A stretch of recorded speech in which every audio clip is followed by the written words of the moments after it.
Hello guys, welcome to another video of stock market. Friends, Nikita papers की ओर से guys इस आईपीओ का आज एक अपकमिंग आईपीओ जो कि आज के दिन ओपन होने जा रहा है, जानेंगे complete analysis, business model, financial condition, performance, GMP कितना चल रहा है, लिस्टिंग कितना मिलेगा, अप्लाई करे या फिर नहीं, कंप्लीट एनालिसिस आज इस वीडियो में डिस्कस करेंगे। चलिए फ्रेंड्स, वीडियो स्टार्ट करते हैं। तो गाइस, आईपीओ जो है 27 में ओपन हुआ हो रहा है आज के दिन, 29 में क्लोज किया जाएगा। ये जो आईपीओ है 3 डे आईपीओ है, जो कि 10 रुपीज का फेस वैल्यू, 95 टू 104 रुपीज पर शेयर की प्राइस बैंड, 1200 शेयर्स की लॉट साइज, 67.5 करोड़ का इशू साइज, जो कि 64,94,400 शेयर्स का फ्रेश इशू किया जा रहा है। Book build IPO NSE SME listed किया जाएगा। रिखब सिक्योरिटीज इसके मार्केट मेकर है। अलॉटमेंट डेट फाइनलाइज किया गया 30 मई का, और 2 जून रिफंड रिलीज किया जाएगा, शेयर्स डिमैट अकाउंट में क्रेडिट किया जाएगा, और 3 जून का लिस्टिंग डेट रखा गया है।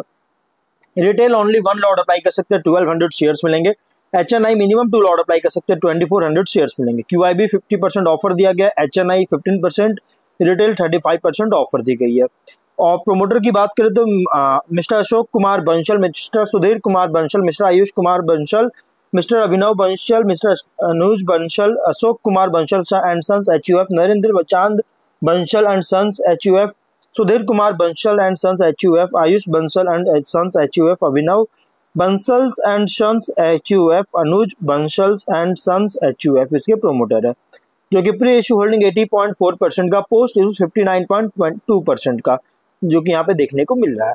प्रोमोटर होल्डिंग बिजनेस की बात करें, 1989 में इनकॉर्पोरेट किया गया था, जो कि पेपर एंड पेपर प्रोडक्ट्स का मैन्युफैक्चरिंग कंपनी कर रही है, और ये स्पेशलाइज है पेपर ग्रेड्स, जो कि सुटेबल होता है इंडस्ट्रियल, कमर्शियल और प्रिंटिंग एप्लीकेशन के लिए। जो पेपर ग्रेड्स जो सुटेबल होता है उसके रेंज के प्रोड्यूस कंपनी करने में स्पेशलाइज है। टिपिकली फोकस किया जा रहा है इन्वायरमेंटली सस्टेनेबल प्रोडक्शन प्रोसेस पर, और जो कि ऑफन इनकॉर्पोरेटिंग रिसाइकल्ड मटेरियल्स किया जाता है मैन्युफैक्चरिंग के लिए।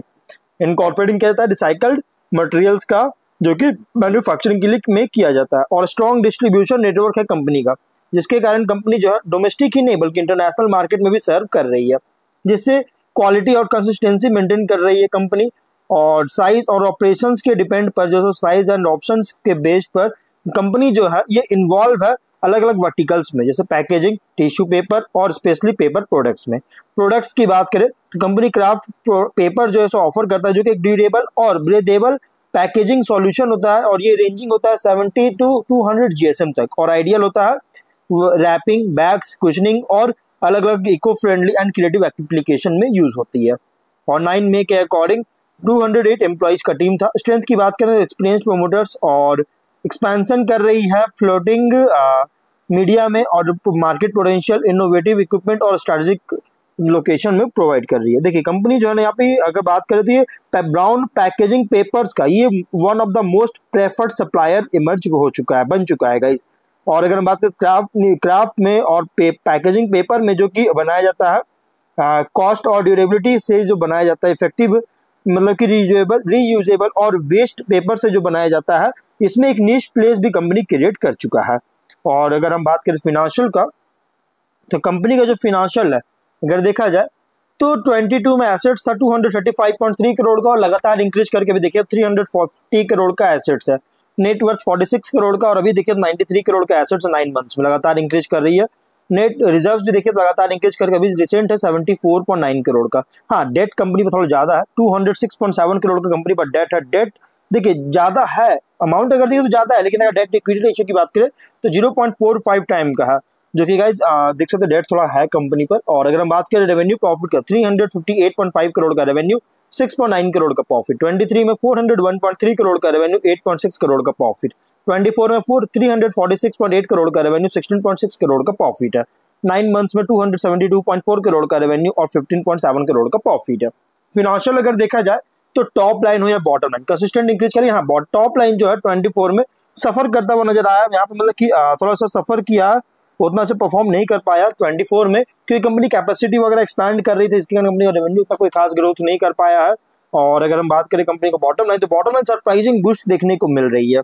और भी रिसेंटली कंपनी जो है अपने बिजनेस को एक्सपैंड भी किया है, कैपेसिटीज के द्वारा एक्सपैंड भी किया, जिससे टॉप एंड बॉटम लाइन पे जो सो आने वाली टाइम में मतलब कि कम फ्यूचर कमिंग ईयर्स में जो है आने वाले टाइम में टॉप एंड बॉटम लाइन से कंट्रीब्यूट करेगा, क्योंकि कैपेसिटीज को लगातार कंपनी रिसेंटली अभी एक्सपैंड कर चुकी है। ROE 21.4% का, ROC 28.7% का, डेट टू इक्विटी 0.45 टाइम का, RONW 21.4% का, और PAT मार्जिन 4.8% का, price to book value 2.44 time का, PE रेशियो 11.4 टाइम का। ऑब्जेक्टिव क्या है? देखिए, इशू एक्सपेंस कैपेक्स करना चाह रही है पावर प्लांट को सेटअप करने के लिए, और working capital requirement general corporate में फंडिंग चाहती है, इसके लिए IPO लेकर आई है। कुछ रिस्की पॉइंट भी होते हैं, क्या सिग्निफिकेंट पोर्शन रेवेन्यू जो है टॉप 10 कस्टमर से जनरेट करता है। कंट्रीब्यूशन आप यहाँ पे देख सकते हैं गाइज, मैं परसेंट में बात करूंगा, जो कि 22 में 71.8% का, 23 में 65.3%, 24 में 71.3% का, और 84% का 9 मंथ्स में है। और इसीलिए गाइज की कस्टमर्स को रिटेन करने में फेलियर होता है, कस्टमर बेस एक्सपैंड नहीं कर पाते हैं, क्लाइंट से बिजनेस में लॉस होता है, तो एडवर्सली अफेक्ट कर सकता है बिजनेस और फाइनेंशियल स्टैंडिंग को।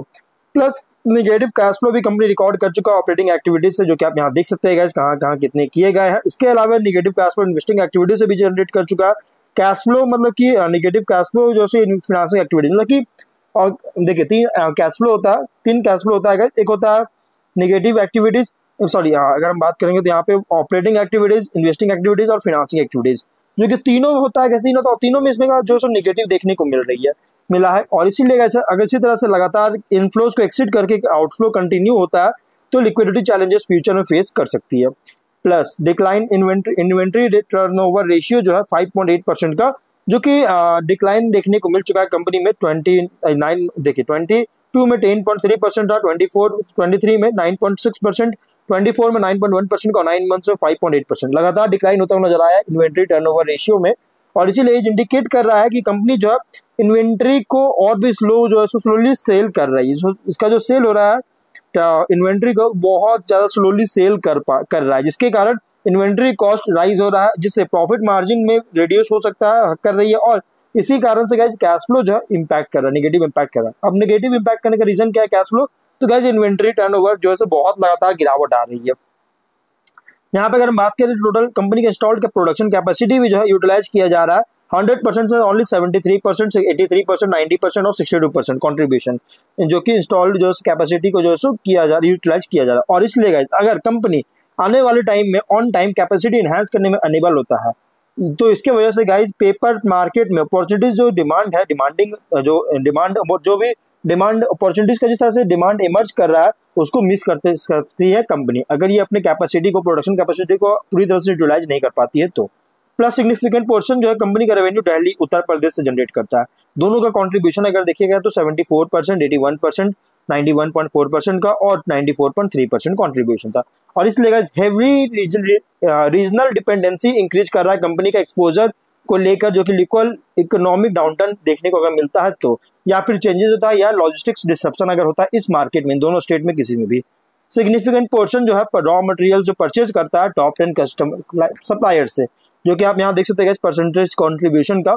और इसीलिए अगर ये एक ऑस्ट्रेलिया सप्लायर्स में जो प्रोडक्ट सप्लाई करती है उसमें डिस्ट्रप्शन होता है तो अफेक्ट कर सकता है बिजनेस और फाइनेंसेस को। प्लस सिग्निफिकेंट पोर्शन जो कंपनी का रेवेन्यू भी जनरेट होता है क्राफ्ट पेपर से, और इसमें अगर कंट्रीब्यूशन देखिएगा तो आप यहाँ पे देख सकते हैं कितना है।